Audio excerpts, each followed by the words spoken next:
Sekarang saking ramainya orang batil yang menyuarakan kebatilan, sampai-sampai orang yang hak merasa bahwa hak itu batil. Saking ramainya orang yang menyuarakan kemungkaran, sampai orang-orang yang berbuat baik itu ragu untuk menyuarakan kebaikannya. Jadi dalam berlomba-lomba fastabiqul khairat ini, artinya ya berlomba-lombalah update status kebaikan. Berlomba-lombalah buat program-program kajian kebaikan di media sosial. Karena kalau tidak, segmen itu akan diisi oleh orang lain. Alhamdulillah saya mengikut apa yang dilakukan oleh guru kita, A.A. Gim. Kita isi segmen ini. Ada yang maunya ngajinya melalui online, difasilitasi oleh A.A. Gim. Ada yang ngajinya melalui Instagram. Saya ikuti terus update-update beliau. Cara-cara beliau menyampaikan kebaikan-kebaikan. Karena kalau tidak, kita terus akan konflik antara hak dan batil. Ini adalah konflik sampai hari kiamat, sampai akhir zaman.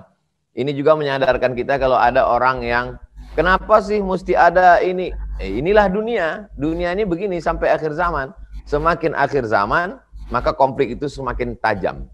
Tapi kalau kita mendekatkan diri kepada Allah, Allah berikan kita wallazi anzala sakinata. Dia menurunkan ketenangan ke dalam hati sehingga kita tidak lagi peduli apa yang dikatakan haters, apa yang dilakukan buzzer, apa caci maki, sumpah serapah, karena itu bukan tujuan kita. Tujuan kita adalah mencari ridho Allah Subhanahu wa taala. Kita menganggapnya itu hanya sebagian dari ibadah saja. Sehingga pemahaman kita tentang ibadah itu tidak sebatas ritual duha, qabliyah, ba'diyah, tahajud, witir, zikir, solawat, baca Quran. Tapi juga mengisi kehidupan akhir zaman ini dalam setiap detik, menit, ruang. Filosofi sholat, tidak boleh ada ruang rongga yang kosong. Ketika ada yang kosong, disitulah setan akan masuk. Alhamdulillah, hampir semua sisi itu kita isi. Instagramnya ada, Facebooknya ada, Twitternya ada, YouTube ada, video-video pendek yang bisa di-share oleh jamaah di grup-grup WhatsApp ada, sehingga jamaah tidak lagi punya ada alasan di akhirat nanti. Setiap celah itu sudah ada kajiannya. Saya kira demikian. Jadi yang pertama itu ciri-cirinya adalah antara hak dan batil itu mulai samar ya. Mulai kecampur-campur. Jadi doa ini penting dong Ustaz. Allahumma arinal haqqa haqqan warzuqna tiba'ah wa arinal batila batilan warzuqna ijtinabah. Itu saya kira menjadi doa yang sangat penting ya, di mana sekarang sudah serba tersamar mana hak batil, yang batil dianggap hak, begitulah yang hak malah dicurigai. Maka kita harus betul-betul minta tolong kepada Allah supaya kita jelas yang hak itu bagaimana, Allahumma arinal haqq, dan kita menapakinya dengan istiqomah, dan kita bisa melihat yang batil itu jelas kebatilannya, dan kita diberi kesanggupan menjauhi dan menyingkirkannya. Apa yang kedua Ustaz? Kebenaran itu sekarang diberikan definisi oleh orang. Apa itu kebenaran? Kalau dilakukan oleh orang banyak.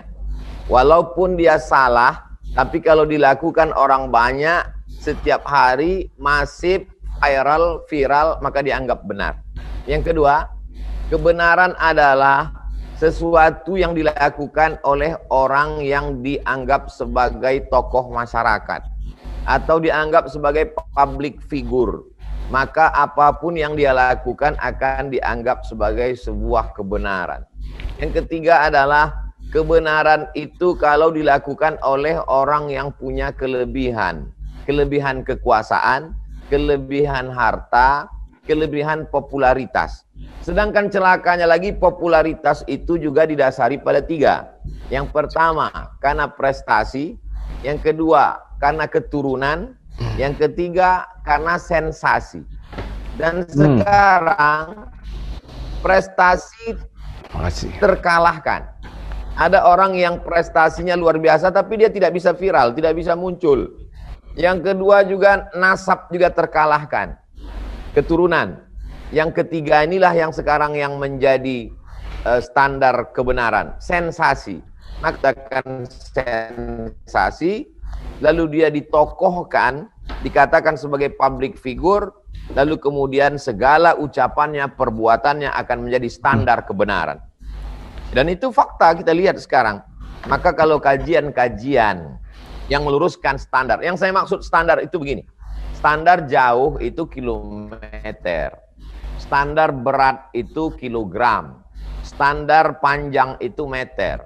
Kita sudah sepakat di seluruh dunia bahwa yang namanya 1 meter itu adalah 100 cm. Siapapun yang datang membawa tongkat panjangnya 99 cm, maka dia tidak 1 meter. Sepakat kita. Tapi ternyata dalam dunia nyata tidak demikian. Ada standar yang dipakai adalah rasa-rasa. Ada standar yang dipakai adalah like and dislike. Ada standar yang dipakai adalah faktor kedekatan. Maka sesungguhnya kita orang zalim. Kenapa? Wad'u syai' fi ghairi mahallihi, menempatkan sesuatu tidak pada tempatnya. Disitulah perlunya kita baca surat Al-Kahfi malam Jumat. Lalu untuk apa? Man qara'a surat Al-Kahfi lailatal yaumal jumu'ati. Siapa yang membaca surat Al-Kahfi hari Jumat, adha'a lahu min nur. Allah berikan dia cahaya. Sehingga dengan cahaya itu dia bisa untuk memilih standar-standar yang tadi itu tidak menjadi kacau di mata dia. Karena mata ini selalu tertipu. Al-Ghazali melihat tongkat di tepi sungai bengkok. Lalu matanya melihat tongkat itu bengkok, lalu hatinya berkata tongkat ini bengkok. Ternyata setelah tongkat ditarik ke atas, ternyata tongkat lurus, tidak bengkok. Kalau begitu mata tertipu. Mata tertipu, telinga tertipu. Mata yang melihat langsung, yang dilihat Al-Ghazali, Imam Al-Ghazali adalah tongkat di tepi sungai. Matanya tertipu. Lalu bagaimana dengan kita yang melihat tongkat di laman Facebook, melihat tongkat di update status Instagram, melihat tongkat di YouTube, berapa kali bengkoknya? Semuanya serba tipuan, semuanya serba make up, semuanya serba pencitraan. Maka disitulah perlunya ada orang-orang yang membimbing kita, sehingga kita tidak lagi menentukan pilihan hanya berdasarkan hawa nafsu, lalu kemudian menjadi orang-orang yang tertipu. Wa mal hayatud dunya illa mata'ul ghurur.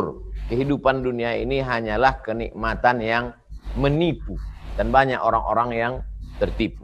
Jadi di akhir zaman ini jangan sampai kita menjadi orang-orang yang tertipu dengan berbagai macam yang kita lihat.